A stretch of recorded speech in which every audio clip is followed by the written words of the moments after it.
नमस्कार दोस्तों, मैं शार्दुल शांडिल्य। स्वागत है आपका पब्लिक एशिया न्यूज़ में। आइए आपको सीधा लेकर चलते हैं उत्तराखंड की 5 बड़ी खबरों की तरफ। पहली खबर आ रही है उत्तराखंड के टिहरी से, जहां गुरुवार को एक बड़ा हादसा हुआ। गुरुवार सुबह एक कार खाई में गिरी जिसमें कुल 5 लोग सवार थे। 5 लोग गंभीर रूप से घायल हुए हैं। उन्हें इलाज के लिए निकट अस्पताल में भर्ती कराया गया है। घायलों में उत्तरकाशी के जगड़ गांव निवासी 38 वर्षीय चालक रोशन जगूड़ी, उत्तरकाशी के पोखरी निवासी सुमन थपलियाल उम्र 35 वर्ष, रुद्रप्रयाग के निवासी शुभम 25 वर्षीय, टिहरी गढ़वाल के कंसीसोड़ निवासी अनीता देवी और उत्तरकाशी के पुंजार गांव के 18 वर्षीय शिक्षा इस कार दुर्घटना में शामिल हैं। बढ़ते हैं दूसरी खबर की तरफ। केदारनाथ धाम में रील्स बनाने वालों पर प्रशासन की नजर। पवित्रता बिगाड़ने वालों पर होगी कार्रवाई। समन्वय गोष्ठी में क्यूआरटी टीम यूट्यूबर एवं रील्स बनाने वालों के नाम पर धाम की पवित्रता बिगाड़कर दूसरे तरीके से प्रस्तुत करने वाले लोगों पर भी नजर रखने के निर्देश दिए गए हैं। गौरतलब है कि इन दिनों बाबा की रील्स की होड़ लग गई है। लोग भगवान के दरबार में भी वीडियो बनाने से पीछे नहीं हट रहे।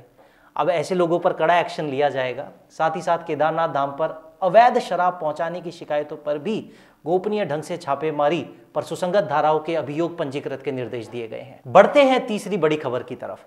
प्रदेश सरकार सरकारी सेवाओं में राज्य आंदोलनकारियों को 10% क्षैतिज आरक्षण प्रदान करने की दिशा में कदम बढ़ा रही है।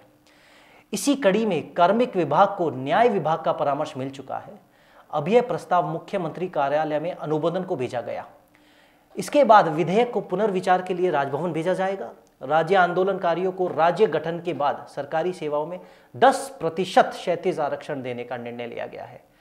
वर्ष 2004 में तत्कालीन एनडी तिवारी सरकार के समय किए गए शासन आदेश के आधार पर बड़ी संख्या में चिन्हित आंदोलनकारियों की विभिन्न सरकारी विभागों में नौकरी भी लगी। इस बीच वर्ष 2011 में आंदोलनकारियों को क्षैतिज आरक्षण दिए जाने पर विषय को हाईकोर्ट में चुनौती दी गई, जिस पर हाईकोर्ट ने आंदोलनकारियों को दिए जा रहे आरक्षण की व्यवस्था को समाप्त करने का निर्णय दिया। आइए अब बात करते हैं कुख्यात बदमाश संजीव जीवा की। उत्तराखंड बनने के बाद से 2019 तक कुख्यात संजीव महेश्वरी उर्फ जीवा का नाम हरिद्वार में समय समय पर गूंजता रहा।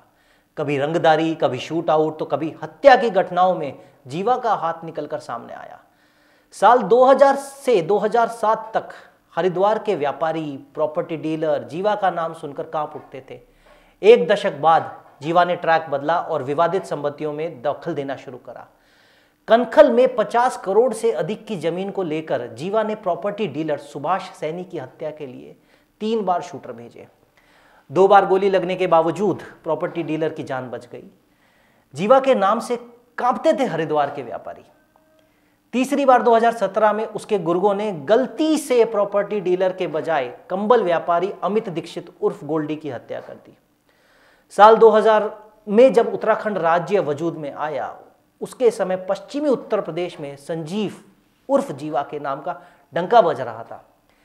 मुजफ्फरनगर जिले में उसके खिलाफ लूट, हत्या, रंगदारी के मुकदमों की लंबी फहरिस्त बन चुकी है।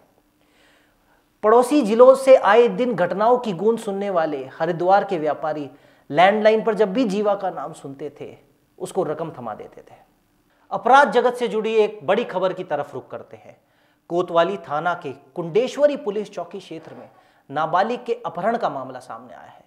पुलिस के मुताबिक गांव के ही लोगों द्वारा नाबालिग का अपहरण करके परिजनों से 2 लाख रुपए की रंगदारी मांगी गई।